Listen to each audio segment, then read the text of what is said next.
आर्थिक रूप से कमजोर ब्राह्मण विद्यार्थियों को छात्रवृत्ति की मांग को लेकर सोमवार को सर्व ब्राह्मण युवा परिषद द्वारा कमिश्नर ऑफिस पर जोरदार प्रदर्शन कर मुख्यमंत्री के नाम ज्ञापन दिया। उन्होंने कहा कि यदि प्रदेश सरकार उनकी मांगों को पूरा नहीं करती है तो इस आंदोलन में शीघ्र ही पूरे देश को जोड़ा जाएगा और बड़ा आंदोलन छिड़ेगा। ब्राह्मण छात्रवृत्ति आंदोलन के संयोजक विकास अवस्थी ने बताया कि आर्थिक रूप से कमजोर ब्राह्मण परिवारों की स्थिति अत्यंत दयनीय है। उस पर महंगाई की मार के कारण कई परिवार ने अपने बच्चों की पढ़ाई छुड़वा दी है।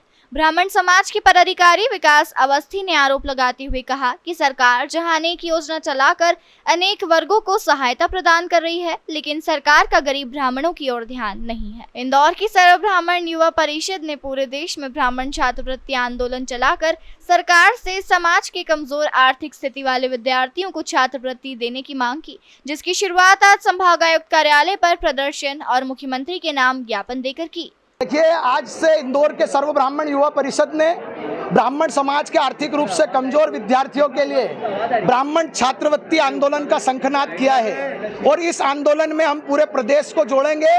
उस बात का संकेत करने के लिए हमने हमारे सर्व ब्राह्मण समाज मध्य प्रदेश के कार्यवाहक अध्यक्ष एवं उज्जैन जिले के अध्यक्ष आदरणीय सुरेंद्र चतुर्वेदी जी को यहाँ आमंत्रित करा, जो उपस्थित हैं। हमारे दिनेश मिश्रा जी देवास सर्व ब्राह्मण समाज के अध्यक्ष यहाँ उपस्थित हैं। धार सर्व ब्राह्मण समाज के अध्यक्ष आदरणीय विश्वास पांडे जी उपस्थित हैं। सबके नेतृत्व में हमने आज यहाँ पर ज्ञापन देकर के मुख्यमंत्री जी से मांग की है कि हमें आर्थिक रूप से कमजोर ब्राह्मण परिवारों को छात्रवृत्ति ST SC पिछड़ा वर्ग के बच्चों के समान दी जाए, क्योंकि गरीबी जाति देख करके नहीं आती है और पढ़ने का अधिकार सबको है। दूसरी मांग EVS का सर्टिफिकेट बनता ही बहुत मुश्किल से और 1 साल में खत्म हो जाता है, उसकी अवधि 3 वर्ष या 5 वर्ष की जाए। तीसरी इसी प्रकार की हमारी और भी मांगे, लेकिन सबसे प्रमुख मांग छात्रवृत्ति दिलाने की है। और मैं आज आप सबके माध्यम से सवर्ण समाज के विभिन्न घटक, राजपूत समाज, वैश्य समाज, कायस्थ समाज से निवेदन करूंगा कि वे भी बिल्कुल संलग्न उनके समाज के जो आर्थिक रूप से कमजोर परिवार हैं उनके बच्चों को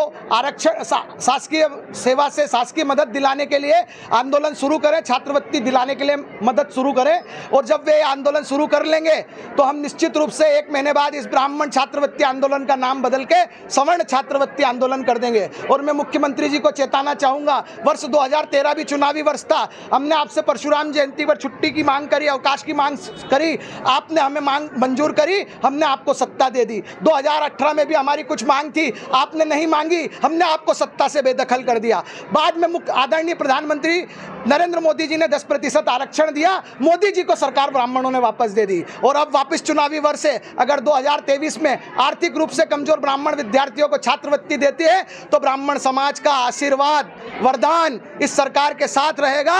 और अगर ब्राह्मण समाज की अनदेखी करी गई तो फिर 2018 में जो करा था ब्राह्मण समाज उसको वापस दोहराएगा।